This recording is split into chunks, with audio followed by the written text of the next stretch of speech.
اور ڈرو اس وبال سے جو تم میں سے صرف ان لوگوں پر نہیں پڑے گا جنہوں نے ظلم کیا ہوگا، اور جان رکھو کہ اللہ کا عذاب بڑا سخت ہے۔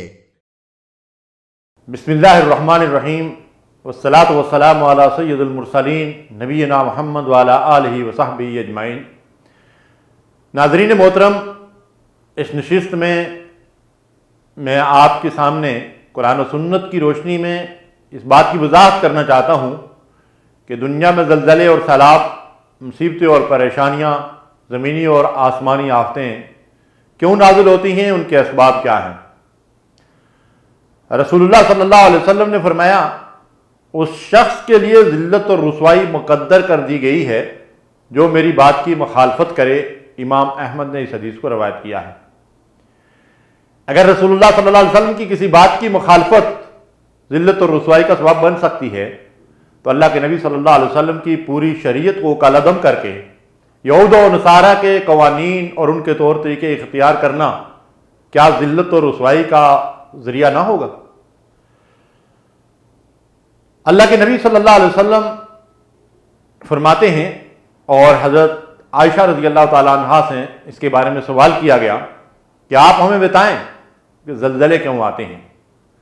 تو عائشہ رضی اللہ تعالیٰ عنہا نے فرمایا کہ جب لوگ زنا کو حلال کر لیں، شرابیں پینے لگیں، گانے بجانے کا مشغلہ اپنا لیں، تو اللہ کی غیرت جوش میں آتی ہے اور زمین کو حکم ہوتا ہے تو وہ زمین زلزلہ برپا کرتی ہے۔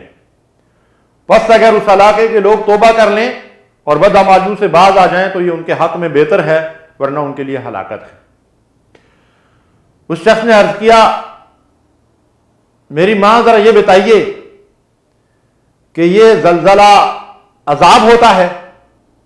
تو ام المومنین رضی اللہ تعالی عنہا نے ارشاد فرمایا، اہل ایمان کے لیے عبرت اور نصیحت ہے، جو صالحین اس میں جاں بحق ہو جائیں ان کے لیے رحمت یعنی شہادت کا مرتبہ ہے، البتہ کافروں کے لیے تو زلزلہ عذاب الہی اور قہر الہی ہے۔ ایک اور روایت میں آتا ہے کہ نبی صلی اللہ علیہ وسلم کے مبارک دور میں زلزلے کے جھٹکے آئے، آپ نے زمین پر ہاتھ رکھا اور اس سے کہا کہ ساکن ہو جا، پھر لوگوں کی طرف متوجہ ہو کر فرمایا، تمہارا رب چاہتا ہے کہ تم اپنی خطاؤں کی معافی مانگو۔ اس کے بعد زلزلے کے جھٹکے رک گئے۔ ارشاد باری تعالی ہے، وَلَنُذِيقَنَّهُم مِّنَ الْعَذَابِ الْأَدْنَىٰ دُونَ الْعَذَابِ الْأَكْبَرِ لَعَلَّهُمْ يَرْجِعُونَ۔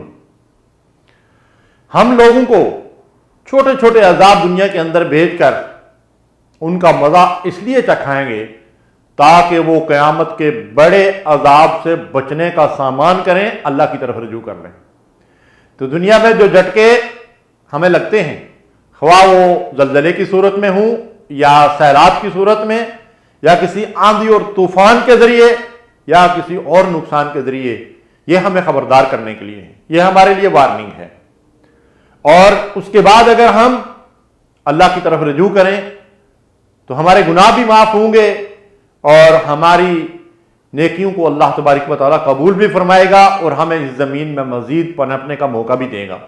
لیکن اگر اس طرح کی تنبیہات کے بعد ہمارے اندر مزید بگاڑ اور فساد پیدا ہو، جیسا کہ بعض جگہوں پہ یہ دیکھنے میں آیا ہے، تو پھر یہ اللہ تعالیٰ کا سخت عذاب ہے، ہمیں اس عذاب سے بچنے کی فکر کرنی چاہیے۔ رسول اللہ صلی اللہ علیہ وسلم نے فرمایا، اس امت میں زمین میں دسائے جانے، صورتیں مسخ ہونے اور پتھر برسنے کا عذاب بھی ہوگا۔ ایک شخص نے عرض کیا، یا رسول اللہ صلی اللہ علیہ وسلم ایسا کب ہوگا؟ اللہ کے نبی صلی اللہ علیہ وسلم نے فرمایا، جب گانے والی عورتیں اور گانے بجانے کا سامان ظاہر ہو جائے گا اور لوگ شرابیں پینے لگیں گے تو پھر ایسا ہوگا۔ امام ترمذی نے اس حدیث کو روایت کیا ہے۔ اللہ تبارک و تعالیٰ ان مصیبتوں اور پریشانیوں سے ہمیں بچائے اور ان برائیوں سے بچنے کی توفیق دے جن کی وجہ سے یہ مصیبتیں اور پریشانیاں نازل ہوتی ہیں۔ وما علینا الا البلاغ المبین۔